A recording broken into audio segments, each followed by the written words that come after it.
তো hi everyone, কেমন আছো সবাই? আশা করছি সবাই ভালো আছো। তো আজকেও তোমাদের মাঝে একটা নতুন ভিডিও নিয়ে চলে আসলাম। আজকে টমেটো আর ডিম দিয়ে একটা ইউনিক রেসিপি বানাবো, তো তোমাদের সাথে ভাবলাম শেয়ার করি। তো এখানে প্রথমে আমি গ্যাসটা জ্বালিয়ে দিলাম, আর এখানে এখন ওই যে ফ্রাই প্যানটা বসিয়ে দিব। ফ্রাই প্যানটা গরম হয়ে গিয়েছে, এখন এখানে তেল দিয়ে দিব। তেল দেওয়ার পর আগে থেকে কেটে রাখা কাঁচামরিচ আর পেঁয়াজ দিয়ে দিব। কাঁচামরিচ আর পেঁয়াজ একটু বেশি করিয়ে দিলাম। এখন এগুলো ভালো করে ভেজে নিব। এগুলো এখন ভালো করে ভাজার পর এখন দিয়ে দিব টমেটো যেটা কেটে রেখেছি। এটা দিয়ে এখন সব কিছু ভালোভাবে ভেজে নিব আবারও। আর এখানে লবণও দিতে হবে। আমি লবণ দিয়েছিলাম কিন্তু ভিডিও করতে ভুলে গিয়েছি। আমার তো প্রতিদিন এরকম হয়, ভিডিও করতে গিয়ে কিছু না কিছু ভুল করি আমি। তো এখানেও ভিডিও করতে গিয়ে আমি লবণটা দিতে ভুলে গিয়েছিলাম, কিন্তু পরে দিছি, পরে এটা আবার ভিডিও করতে ভুলে গেছি।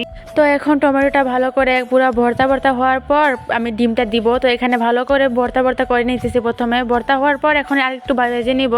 এখন আমার টমেটোটা পুরোই ভাজা হয়ে গিয়েছে। এখন এখানে একটা ডিম দিয়ে দিব। তো এখন ডিমটা দেওয়ার পর আবার সব কিছু ভালোভাবে ভেজে নিতে হবে। এখানে ডিমটা দেওয়ার পর ভালোভাবে ভাজতে হবে, নাহলে আবার ডিমের কাঁচা কাঁচা গন্ধ করবে। তার জন্য এখানে আমি ভেজে নিতেছি। এই রেসিপিটা করা অনেক সহজ আর খেতেও অনেক বেশি ভালো লাগে। মাত্র 6-7 মিনিটেই রান্না কমপ্লিট হয়ে যায়। তো আপনারা যদি একা থাকেন তাহলে এটা বানিয়ে খেতে পারেন। যখন আপনাদের কিছু রান্না করতে মন না চায় তাহলে এটা বানিয়ে খেতে পারেন। এটা খেতেও কিন্তু খুব ভালো। আর এই তো কথা বলতে বলতে আমার ডিম আর টমেটোর রেসিপিটা হয়ে গিয়েছে। তো এখন এটা নামিয়ে নিব। আর এখানে আমি আগে থেকে চুলায় একটা কড়াই বসিয়ে রেখেছিলাম। তো এখানে কড়াইটা গরম হয়ে গিয়েছে, তো তেলটা দিয়ে দিলাম। আজকে ফুলকপি আর মাছ দিয়ে রান্না করব। তো এখানে আমি প্রথমে মাছগুলো ভেজে নিতেছি। তো একে আমি সবগুলো মাছ এখানে দিয়ে দিলাম। তো মাছগুলো ভাজা হোক। আর এই তো আমার মাছগুলো ভাজা হয়ে গিয়েছে। তো এখন মাছগুলো নামিয়ে নিব। মাছগুলো নামানোর পর কেটে রাখা আলু আর ফুলকপিগুলো ভেজে নিব। তো এখানে ফুলকপি আর আলুটা আমি এখানে ভেজে নিতেছি ভালো করে।